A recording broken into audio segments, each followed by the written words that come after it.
Baik Bapak dan Ibu, para peserta BIMTEK EDM IRKAM yang berbahagia, pada kesempatan ini kita akan melanjutkan materi yang kelima yang akan disampaikan oleh Pak Eva.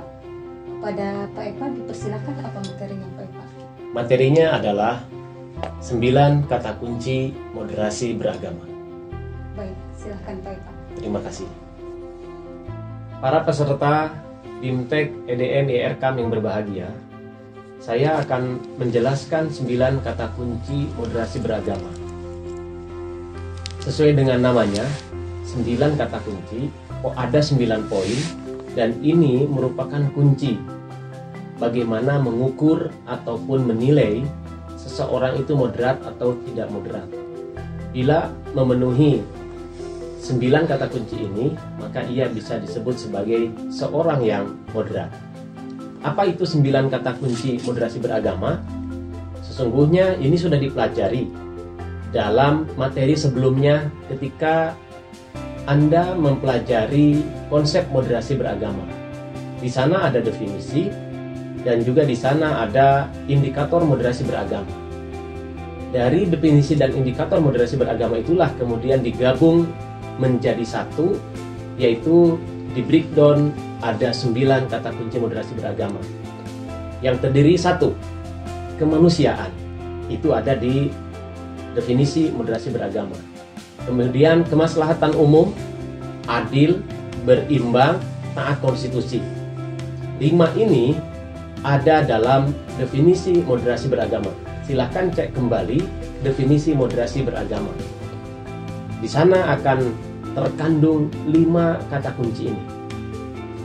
Dan selanjutnya dalam indikator, ada 4 indikator moderasi beragama, yaitu komitmen kebangsaan, toleransi, anti kekerasan, dan penghormatan kepada tradisi. Ini merupakan indikator moderasi beragama. Dengan menggabungkan definisi dan indikator moderasi beragama, jadilah menjadi 9 kata kunci moderasi beragama. Mari kita elaborasi. Ini bukan semata-mata 9 kata kunci, tapi ini menunjukkan bagaimana sikap kita, pemikiran kita terkait dengan keberagamaan kita, cara beragama kita.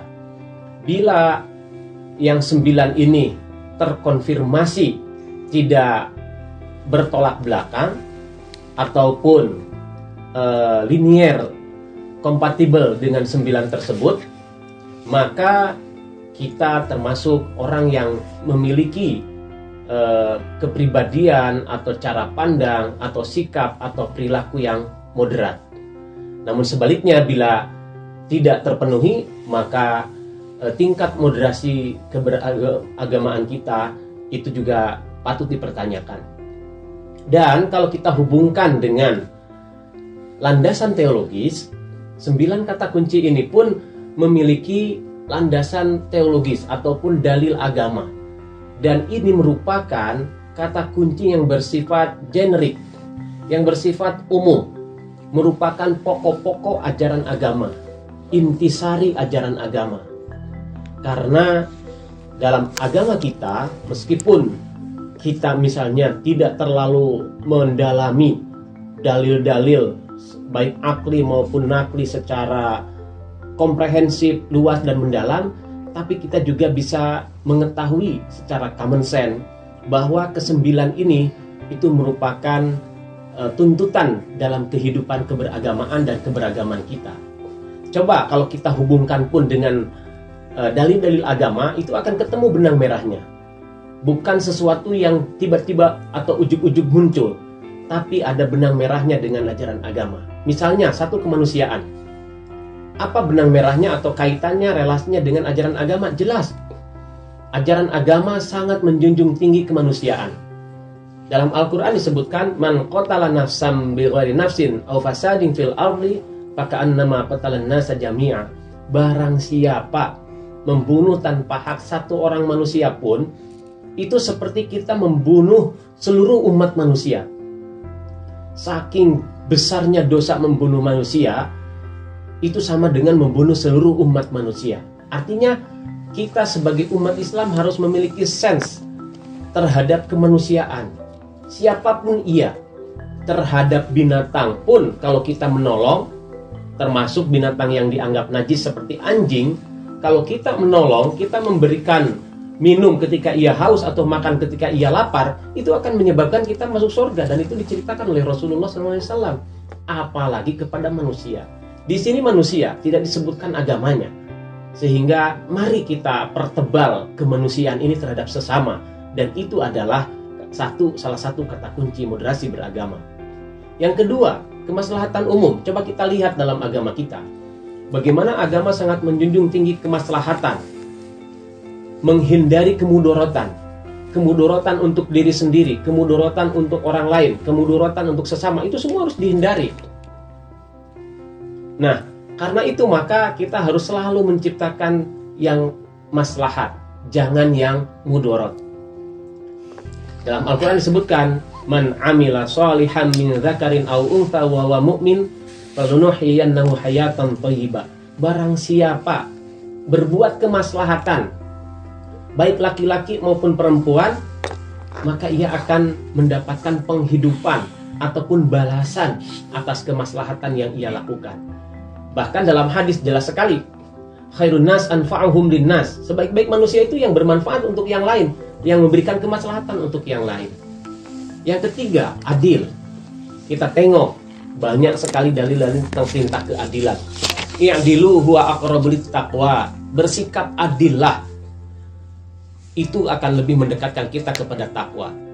Adil terhadap siapapun, terhadap orang dekat, terhadap orang jauh, terhadap yang serumpun, yang berbeda rumpun, yang seagama dengan yang berlainan agama, kita harus bersikap adil. Adil itu for all, untuk siapapun. Tidak hanya adil hanya untuk orang yang kita sukai atau orang yang seagama dengan kita. 4. Berimbang, tawazun, keberimbangan. Ini juga sama, agama mengajarkan kita keberimbangan. Berimbang antara dunia dan akhirat. Berimbang antara kesejahteraan yang kita inginkan di dunia dan juga di akhirat. Berimbang dalam membagi hak antara hak kita dengan hak orang lain. Juga di dalam internal diri kita pun harus berimbang. Tidak boleh kita mengabaikan hak mata kita untuk tidur. Tidak boleh kita mengabaikan hak perut kita untuk makan. Itu pun harus berimbang. Kemudian yang kelima, taat konstitusi. Jelas sekali, kita harus mengikuti pemerintah. Al-Quran menegaskan, atiullaha wa atiur rasula wa ulil amri minkum. Taatlah kepada Allah, kepada Rasulnya, dan kepada ulil amri pemerintah.